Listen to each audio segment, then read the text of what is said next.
Not wanting to go, but everybody's just filling that spot, so they're not getting that opportunity. David Reagan hasn't won. Regan Smith, the rookie. Paul Menard is there. Tony Stewart has never won at Talladega in a NASCAR Sprint Cup car. He's going to have to do a lot of blocking right here. They've got to run on him. Got to run. Here they come. I can't go down there and do that, though. Actually, I think it's legal on the last lap. He might have got it right there. I think it's legal on the last lap. We're looking next door to see. Below the yellow line. He was below. We still haven't got an indication, but it looks like Regan Smith won this race. Why would it be legal on the last lap? That's what they were 187. You heard Tony Stewart, some of those guys commenting on you can't go below the yellow line to make that pass. There's Tony inside the car. We are waiting to get definitive information from NASCAR. He definitely passed below the yellow line pretty much the whole way. John Darby and Mike Kelton are having a discussion. We'll see. Good effort.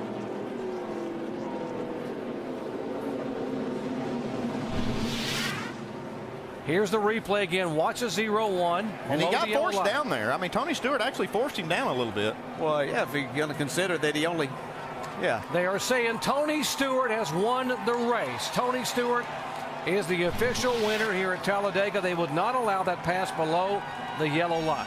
That's the only way that can be. You can't go. You can't race one way for 187 laps and it change on the last lap. Can't make it. Can't make it happen. Newman, the runner-up in 2005. Can't make it happen. Has about 2,000 feet to the finish line to win the Bud Shootout for the first time. Hamlin low, Busch up high. Here they come. 3 wide to the stripe, and the winner is probably Kurt Busch, because Denny Hamlin went below the yellow line. Yeah, that was definitely, he advanced his position by being out of bounds. There's no question on that one. It is legal for Newman to run him down to the line, and Hamlin probably had one of two choices: go below the line or wreck Ryan Newman. Who will go to victory lane? That is the question NASCAR officials will decide for us. From the Goodyear blimp, let's have a look at the run to the checkered flag.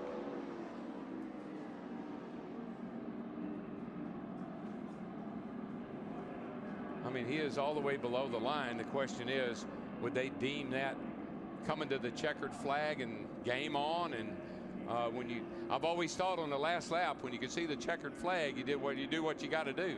The line is still a line, but Darrell, does Hamlin get the lead before he goes below the yellow line? If so, he may be the race winner. Yeah, it's hard to say about that. And McMurray, he never came off the rear bumper of Kurt Busch in that 22 car. Kurt Busch has won the Budweiser Shootout. Now is what line's going to get the help from behind. What's Blaney going to do here? There's going to be a huge push from the top. Side draft once again. Larson, Elliott Sadler, side by side, coming into the tri-oval. They bump.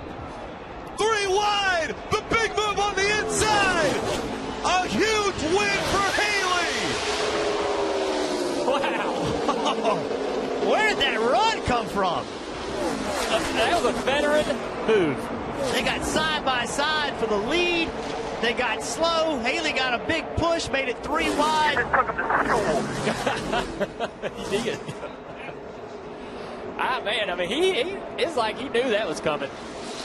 The two racing for what they thought were going to be the win, moved up the racetrack and opened the door. Now, did they go below the double yellow line? Did the 24 go down there? If he did, it's not a legal pass. So remember what the rule is. You cannot go below the yellow line to advance your position, but if you get pushed below the yellow line, well, here he is. There's clearly room there. That's going to be a tough call for NASCAR. It's going to be a very tough call. The thing is, there was room between the 1 and the yellow line. Like, it didn't really, I don't think it helped him, Junior. Do you? No. I mean, I think there was room. So he could have been right against the 1 and not been below the yellow line. So, I don't know. Tough call for NASCAR. It is a tough call. I really think that's your natural reaction as a driver to make that move, because he thought that the 1 car was coming down. So he's not looking at the line. It's a natural reaction. Well, NASCAR's made the call. They said the 24 went below the yellow line to advance his position. Winner, Kyle Larson. Kyle Larson ends up side, but it's Johnny Sauter out front with Riley Herbst right behind him. I can't believe they're going to make it. How about Stuart Friesen not running in the 4th spot? Sauter trying to hold off the field. Johnny Sauter eliminated from the playoffs last week, but he's going to get it done at Talladega today. Johnny Sauter holding off the crowd and winning for the 2nd time at Talladega.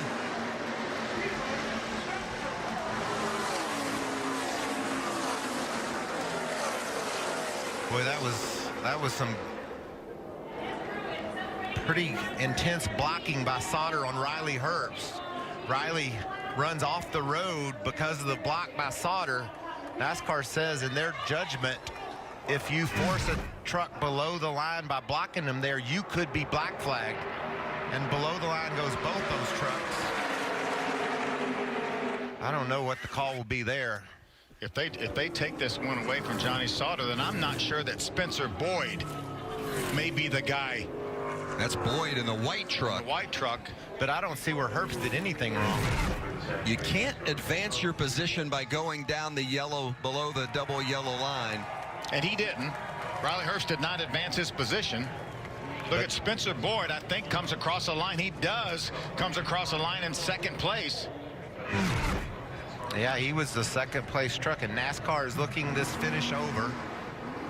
Because obviously Riley Herbst didn't advance his position, but there's also responsibility for that lead truck as well in regards to the double yellow line. Yes, Michael said if you're deemed forcing somebody below that double yellow line, that Johnny Sauter is not going to win the race. It's the 20 of Spencer Boyd.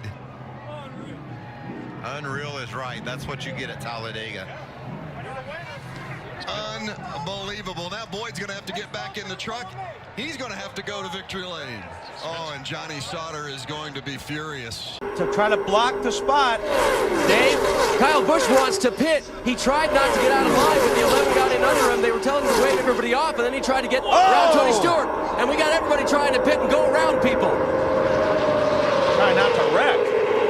Carl Edwards, the 99 car, had no place to go. They all started slowing up in front of him and did a good job. Burns, Kyle Busch's crew heard that let's take a look at it, but everybody slowed up in front of him. See him on the bottom there. Now these guys are all slowing down.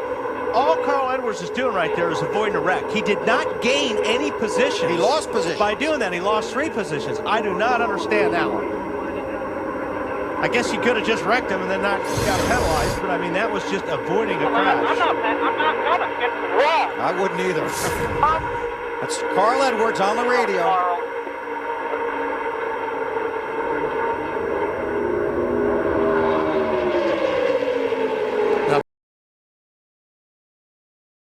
Look at them here. They're 5 and 6 wide down the backstretch. But what you don't realize is that they're banging into each other at 190 miles an hour. here comes Junior. He's got to run.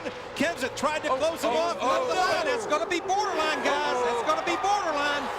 Poor Matt Kenseth is getting pushed by everybody. And he and Jimmy Johnson got shuffled back in all that. Boy, I don't know. That was a pass under the line. I don't know what we're going to see here.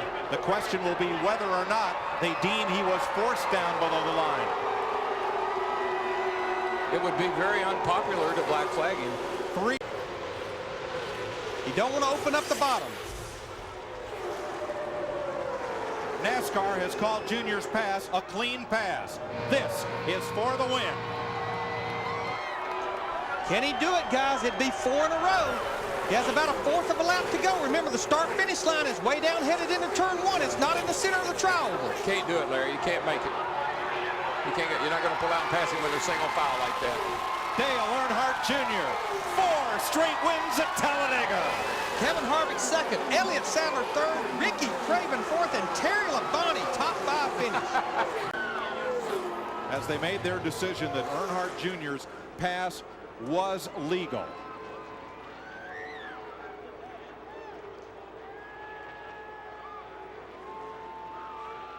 He was pretty much all the way to Matt Kenseth door to door. when he was forced down below the yellow line. As here comes Buescher and Carmichael. They do anything other than what they're doing, they're going to lose that first and second spot. They got to hang right like that until the very last second. There's a chance at the start-finish line. Maybe Hornaday pulls out, but here comes Buescher. Here comes the run by Buescher and Ricky Carmichael going into turn number 4 wide off turn 2. Boy, look at That's Eric Jones with that and the big 3. run. Pushing the 20 of Eric Jones to the rear bumper and the 3 of Austin Dillon. Kurt Busch not messing around. How did Kurt Busch get to the inside of Ricky Stenhouse? He just nosed him out of the way, moved Stenhouse up. Block coming right here. Blaney as they go around the 37, almost upside down. So's the 96, Parker Kligerman. Here they come. They make contact. They're side by side. It's a photo finish at the line.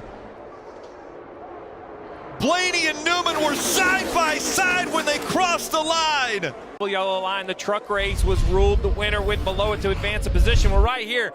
The 12 pulls to the inside of the 6, and he said he wasn't going to go below. It's like he's holding the wheel straight, but then there's some contact, Dale. Seems like the quarter panel runs into the 12. He almost gets loose and ends up below it. Yeah, actually some contact right there, turns the 12 sideways. He ends up on the apron correcting. And NASCAR has viewed this official. And Kelly's with Ryan Newman. Yeah, the difference being 0.007 of a second there.